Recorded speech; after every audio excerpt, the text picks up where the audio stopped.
नमस्ते साथी सब। आइ हम अहाँके अलग भाषामे मैथिली भाषामे हम अहाँ सबके समक्ष आयल छी।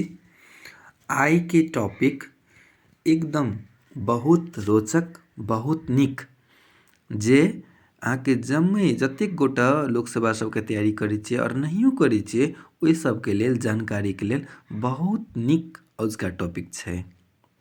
जेना सब गोटाके थाहै छै जे नेपाल एक लैंडलॉक कंट्री छै। नेपालमे बहुत अहाँके विभूति सब छै, जाहिमे से आइ गौतम बुद्धके बारेमे चर्चा करै छियै। अहाँ सबके थाह हैत जे नेपालमे अहाँके वेद व्यास जी जे ओतेक बड़का महाभारतके लिखलखिन, हुनकर जन्म अहाँके नेपालमे ही भेल छलै। अंशु वर्माके बेटी भृकुटी जे अहाँके नेपालमे ही छल। माँ सीता नेपालमे ही, यानी कि नेपालमे एहन आदमी सब, एहन धरोहर सबके जन्म भेल जे अहाँके पूरा वर्ल्डमे जे छै चिन्हायल गेलै। ताहि लऽ के नेपाल और इंडिया ई दुनू साधारण देश नहीं छै, अहाँके बहुत अभूतपूर्व देश छै। ताहिमे से जेना गौतम बुद्ध के बारेमे आइ हम अहाँ सबके समक्ष कह रहल छी। जेना गौतम बुद्ध अहाँके जन्मल छलै कतऽ तऽ कपिलवस्तु तिलौराकोटमे। हुनकर पप्पाके नाम की छलै? हुनकर पिताजीके नाम छलै अहाँके राजा सुधोधन, और हुनकर मम्मीके नाम छलै मायादेवी जे देवदहके रानी छलै।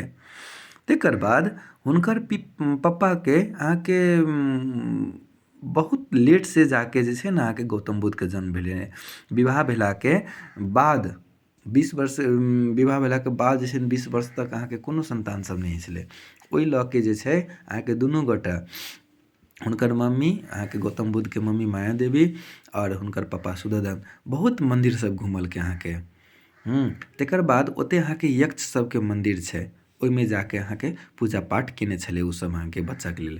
तकर बाद की भेलै, एक दिन अहाँके ओकर मम्मी मायादेवी जाइ छलै अहाँके अपन माइती। ओहि माइती जायके क्रममे अहाँके एकटा यक्ष मंदिर छै, ओ सब ठाम तऽ पूजा करने छलै लेकिन ओहि यक्ष मंदिरमे पूजा नहीं केने छलै। तऽ ओहिमे जाके उ अहाँके गेलखिन पूजा करैके लागी। तकर बाद ओतऽ एकटा पुष्करणी पोखरि छै, ओहि पोखरिमे नहा सोहाके तकर बाद बैसलखिन पूजा करऽ लगे। पूजा करते कालमे ओकरा बहुत दर्द भेलै। तकर बाद जे छै अहाँके बच्चा ओकरा प्राप्त भेलै। बच्चा प्राप्त भेलाके बाद तकर बाद अहाँके की भेलै तऽ ओते अहाँके गौतम बुद्धके नहा सोनाके ओहि पुष्करणी नदीमे तकर बाद अहाँके उ सब दरबार चलि गेलै। उ अहाँके मायादेवी जे छै अपन माइती नहीं गेलै। आब हमरा अहाँके की बुझैवला बात छै, तकर बाद अहाँके गौतम बुद्ध जखनी जन्मले ओकर साथे 7 टा चीज जन्मले। 4 टा जीवित, 3 टा जीवित और 4 टा जे छै ने अजीवित।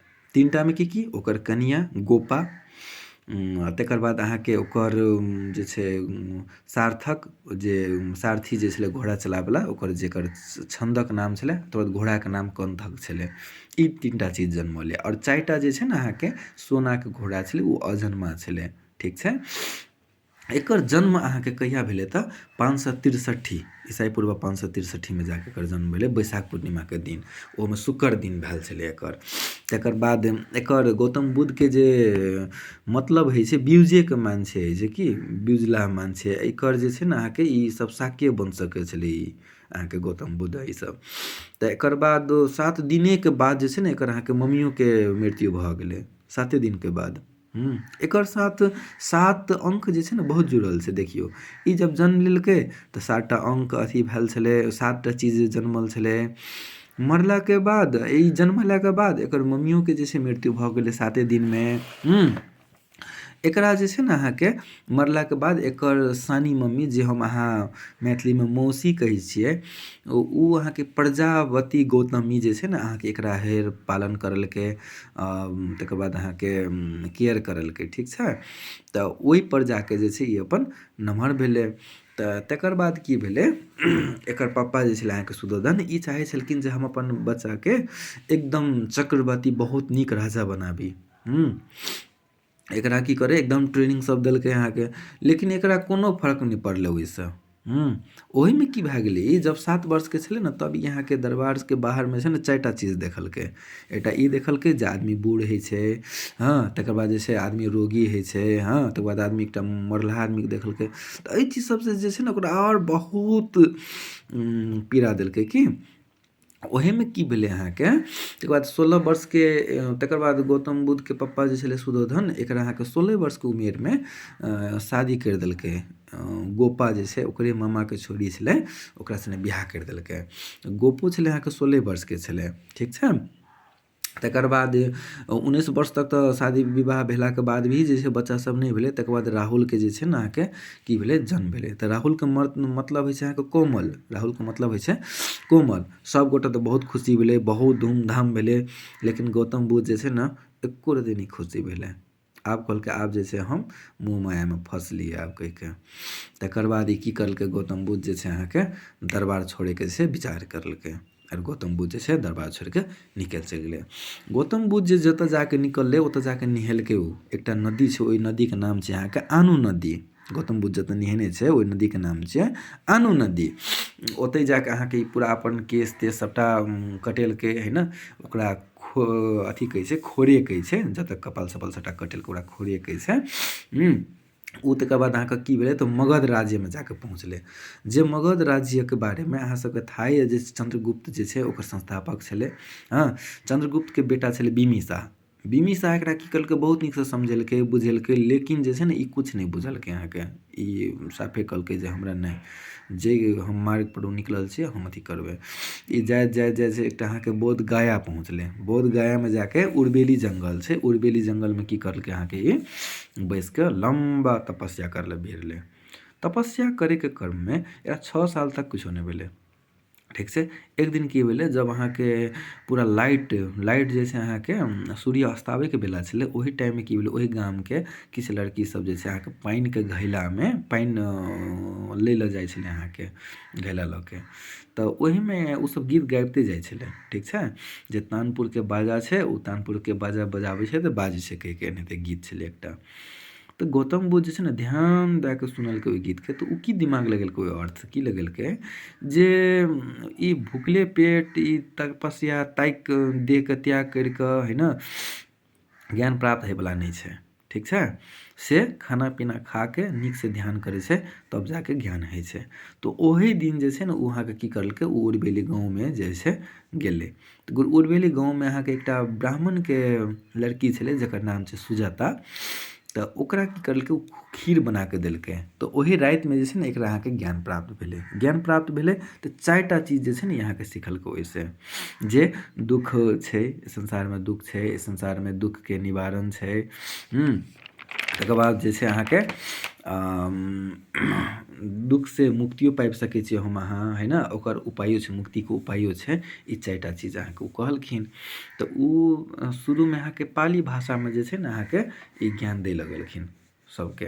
हाँ, आ तकर बाद ई मरैवला टाइममे जे छै ने अहाँके संस्कृत बोलल छलै, जे आपो दीपो भवः कहने छलखिन ई। एकर सबसँ प्रिय मित्र अथी चेला जे छै अहाँके कौंडिन्य छलै। कौंडिन्य बहुत चेला नीक चेला छलै। तकर बाद ई की करलखिन अहाँके बहुत ठाउँ सबमे अहाँके ई अथी करलखिन देलखिन अहाँके। तकर बाद 92 वर्षके उमेर एकर पप्पाके 92 उमेर भऽ गेल छलै। तऽ ई चाहलकै जे हम अपन बेटाके फेन आनी दरबारमे। लेकिन बुद्धा आओर ई जे छै अहाँके सुधोधनके ई कपिलवस्तुमे एकटा कुदान ठाउँ छै, ओहि कुदान ठाउँमे जाके भेँट भेलै, जे कपिलवस्तुसँ 5 किलोमीटर अहाँके हटिके छै। ओहि ठाउँमे जाके अहाँके एकर सबके भेँट भेलै। बहुत समझेलकै लेकिन नहि समझलै। तखनी ई बात जब सुनलकै तऽ ओकर मम्मी प्रजापति ओहो अहाँके दरबर दऽ कऽ गेलै, जे सुधोधनके एकरा देखी कहिके गौतम बुद्धके। तऽ सबसँ विश्वके सबसँ पहिने भिक्षुणी जे छै ने अहाँके ओकर मम्मिए बनल छै प्रजापति। तकर बाद अहाँके गोपा, ओ यशोधरा, तकर बाद नाम राखल गेलै। जब भिक्षुणी बनि गेलै तकर बाद यशोधरा नाम राखल गेलै। तऽ ओहो अहाँके दरबर दऽ के एलै जे जाके भेटै, तऽ ओहो बनलै अहाँके। तकर बाद की भेलै अहाँके, ई 45 वर्ष तक जे छै ने अहाँके भारतके बहुत इंडियाके बहुत बहुत ठाउँ सबमे अहाँके ज्ञान स्यान बाँटलखिन। तकर बाद 483में जे छै ने काठमाण्डूमे आयल छलखिन ओ 80 वर्षके उमेरमे। हाँ, ओहि टाइममे जे छै अहाँके बहुत अथी सब बनेलखिन ओहो भक्त सब अपन काठमांडूमे बहुत भक्त सब बनेलखिन 13,350 समथिंग भक्त जे छै ओतऽ अहाँके काठमांडूमे उ बनेलखिन। तकर बाद की भेलै अहाँके उ अंतिम उपदेश जे छै ने अहाँके मुजफ्फरपुर वैशाली बिहारके जे छै ने मुजफ्फरपुरमे जाके देने छलखिन। लेकिन की भेलै अहाँके दुर्भाग्य कुशीनगर जे छै अहाँके गेल छलखिन उ तऽ ओकरा उएह पुरनका भक्त जे छलै अहाँके कौंडिन्य से भेटलखिन उ। तऽ उ अहाँके हिनका आग्रह करलकै जे खाना खाउ, खाना खाइ लेल तऽ उ एक्सेप्ट करलखिन, कहलखिन ठीक छै। तऽ खाना तऽ गेलै बनाबऽ लागी लेकिन हुनका तरकारी नहि छलै। तऽ तरकारीके लेल की करलखिन उ गेलखिन ओतऽ जंगल। तऽ जंगलमे जाके अहाँके अथी जे छै मशरूम आनलखिन उ और मशरूमके सब्जी बनेलखिन। लेकिन उ मशरूम छलै विषालु ओही कारण की भेलै तऽ गौतम बुद्धके अहाँके मृत्यु तक भी भेलै ओही तरकारी लऽ के। तऽ हुनकर मृत्यु कहिया भेलै? हुनकर मृत्यु भेल छै अहाँके 483 ईसा पूर्व 80 वर्षके उमेरमे वैशाख शुक्ल पूर्णिमाके दिनमे भेल छलै वएह कुशीनगरमे मंगलवारके दिन। जन्म भेल छलै शुक्रवारके दिन, मृत्यु भेल छलै मंगलवारके दिन लेकिन वैशाखे शुक्ल पूर्णिमामे। तकर बाद अहाँके हुनकर एखनितो बहुत अथी सब छै जेना ओकर दाँत जे छै अहाँके से लऽ गेल छै ओतऽ श्रीलंकामे छै जकरा तूत टेम्पल भी कहल जाइ छै। और रामबहार भन्ने ठाँव जे छै ओतऽ अहाँके की करल गेलै तऽ गौतम बुद्धके जलायल गेलै। तकर बाद जे छै अहाँके बहुत एहन टाइपके क्वेश्चन सब जे छै पूछै छै एग्जाममे जेना ओकर जे कपड़ा जे लगाबै छलै तऽ ओकर कपड़ाके कथी कहै छै? चिब्बर कहै छै। गौतम बुद्धके उपनाम कथी छै? जेना लाइट ऑफ एशिया छै। तकर बाद जतऽ गौतम बुद्ध बैसै छलखिन ओकर ठाउँके वज्रमणि कहै छै। तऽ ई चीज सब छै आजुका लेल आइके लेल एतेक मात्रे और दोसर दिन हम फेर दोसर टॉपिक लऽ के अहाँ सब समक्ष उपस्थिति हेबै।